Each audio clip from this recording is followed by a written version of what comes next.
السلام علیکم. آپ دیکھ رہے ہیں پاک سندھ 24 نیوز. میں ہوں آپ کی ہوسٹ شمائلہ خان. کراچی سے رپورٹ کر رہے ہیں شاہد میمن. سندھ ترقی پسند پارٹی کی جانب سے ملک میں ہونے والی ڈیجیٹل مردم شماری کے خلاف آج 5ویں روز بھی کراچی پریس کلب اور سندھ کے تمام شہروں میں احتجاج جاری ہے.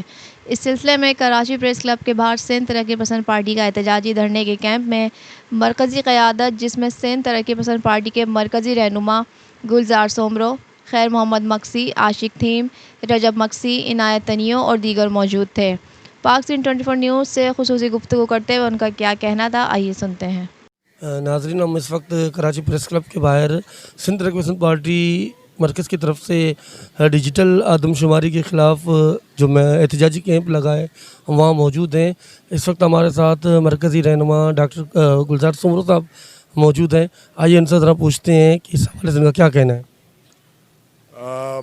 بیسیکلی جو آج سندھ ترقی پسند پارٹی کی جانب سے یہ جو قائم کیا گیا ہے اپنا یہ احتجاجی کیمپ کراچی پریس کلب کے سامنے، اس کا بنیادی سبب جو ہے وہ ہے جو ایک خواہش کے جو سندھ دشمنی کے پر مبنی ایک خواہش اور منصوبہ بندی، تو اس کے خلاف اور یہ ڈیجیٹل جو مردم شماری ہے جو سلسلہ اپنا شروع ہو چکا ہے، تو اس آدم شماری کے خلاف، مردم شماری کے خلاف ہم سمجھتے ہیں کہ یہ مردم شماری سندھ کے خلاف ہے.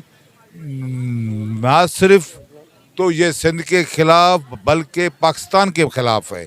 ہم کہتے ہیں کہ یہ سندھ اور پاکستان کے خلاف جو حکمرانوں نے ہتھ کنڈے استعمال کرنا شروع کیے ہوئے ہیں، ان کا خاتمہ کیا جائے. اس وجہ سے کہ اگر آپ حقیقی معنی میں کہ شفاف قسم کی مردم شماری نہیں کریں گے تو اس کے اثرات جو ہیں ہر حوالے سے اس کے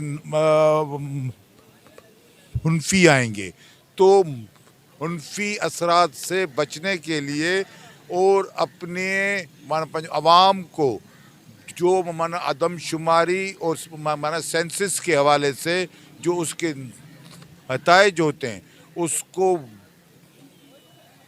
بخوبی ان سے فوائد حاصل کرنے کے لیے یہ لازمی ہے کہ آپ حقیقی معنی میں مردم شماری کروائیں.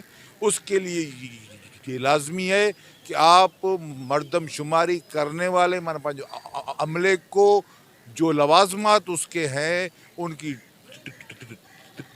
اس کی ٹریننگ سے لے کر ان کو اپنا ای بکس جو ہیں اس سے لے کر جو کالم ہیں کہ بھائی شناختی کارڈ کا اس میں اس کو لازم قرار دیا جائے، اور اس کے ساتھ ساتھ یہ بھی کالم ہو کہ سندھ میں کتنی غیر ملکی تارکین وطن جو ہیں تو ان کی تعداد گنتی ہے، تو ان کی بھی گنتی کا ایک کالم اس کا ہونا چاہیے.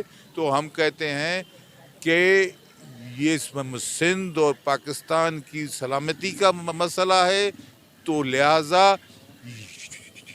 یہ جو اس وقت سازشی آدم شماری ہو رہی ہے اس کو فوری طور پر ملتوی کیا جائے اور تمام یہ لوازمات اور خدشات کو ختم کر کے آپ جو ہیں اس کو باقاعدگی سے اس حوالے سے کریں کہ خاص طور پر سندھ کے جو تحفظات ہیں اور خدشات ہیں، یہ جو اپنا سازش ہے اس کا اپنا خاتمہ ہو سکے.